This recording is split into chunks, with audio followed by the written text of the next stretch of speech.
जंतर मंतर में जब प्रदर्शन चल रहा था तो वो क्यों गायब थे? हम लोग तो वहाँ पे भी छात्राओं के साथ थे, यहाँ पे भी हम लोग छात्राओं के साथ थे। तो बीजेपी की जो दोगला चरित्र है उसमें तो हमेशा सवाल खड़ा करेंगे हम लोग। जहाँ तक सीबीआई और सीआईडी की जांच की बात है, संस्थाओं में विश्वास आज अगर डगमगाया है लोगों का तो उसके लिए जिम्मेवार केंद्र सरकार है।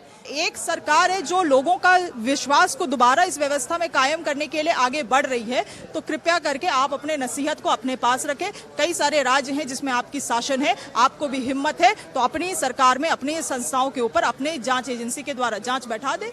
मॉनसून सत्र के दूसरे दिन भी आज सदन के अंदर प्रमुख मुद्दों की जगह जेपीएससी की गूंज सुनाई दी। मैम, लगातार विपक्ष अड़ा हुआ है कि जेपीएससी की जांच सीबीआई से इतर हम नहीं मानेंगे। सत्ता पक्ष कह रहा है कि हम प्रॉपर तरीके से सीआईडी की जांच करा रहे हैं और चीजें लगातार सॉर्ट आउट हो रही हैं। देखिए, विपक्ष क्या कहता है इसका बहुत मायने मतलब नहीं है, क्योंकि उनको कोई नैतिकता नहीं है छात्राओं के भविष्य के बारे में बात करने का भी।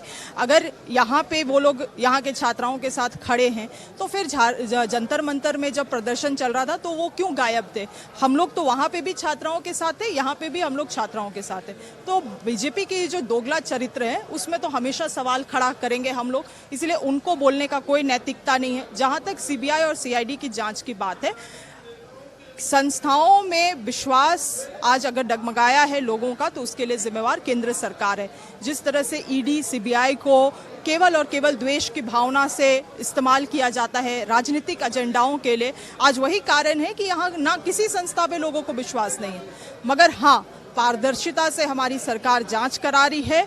सीआईडी ने कई सारे अहम चीज़ों को परत बाई परत यहाँ पे डिस्क्लोज किया है, और भी जिस नेक्सस की हमेशा बात की जाती थी, सिंडिकेट की बात की जाती थी, आज वो सिंडिकेट एक्सपोज हो रही है और कई सारे लोगों का नाम जो इससे जुड़ा हुआ है वो एक्सपोज होगा आने वाले समय में।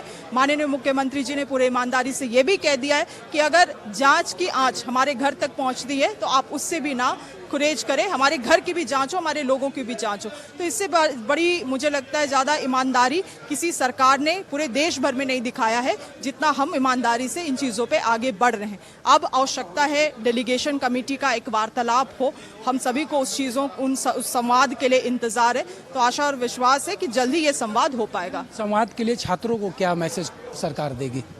देखिए, वो तो बहुत सारी ऐसी चीज़ें हैं जो हम लोग छात्राओं से बात करना चाहते हैं, छात्र छात्राओं से बात करना चाहते हैं। आज के दिन में क्या हो रहा है, वो प्रोटेस्ट को भी बहुत तरीके से हाईजैक करने का प्रयास किया जा रहा है, मगर इन सभी के केंद्र बिंदु में वैसे छात्र छात्राएं हैं जिन्होंने इस प्रोटेस्ट को खड़ा किया है, जो इन चीज़ों से आहत हैं, जो सुधारात्मक चीज़ें चाहते हैं, जो इस राज्य का भविष्य को बेहतर करना चाहते हैं। तो वैसे लोगों को तो सामने आके बात करना होगा।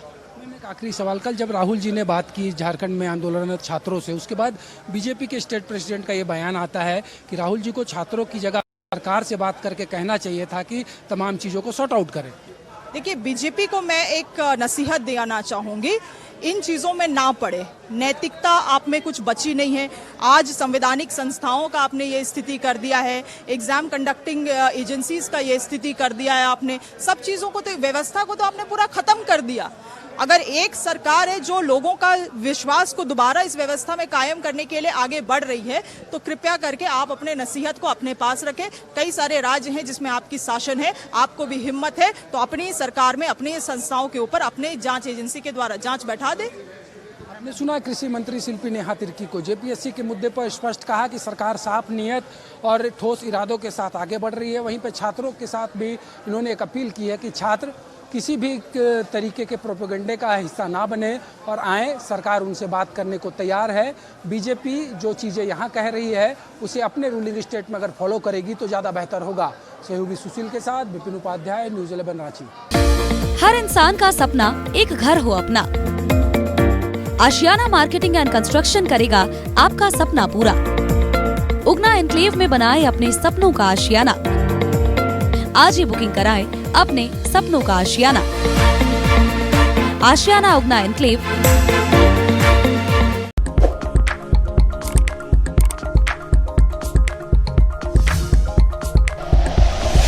Like and share videos, subscribe करें हमारा चैनल और प्रेस करें बेल आइकॉन। न्यूज़ 11 भारत, सच है तो दिखेगा।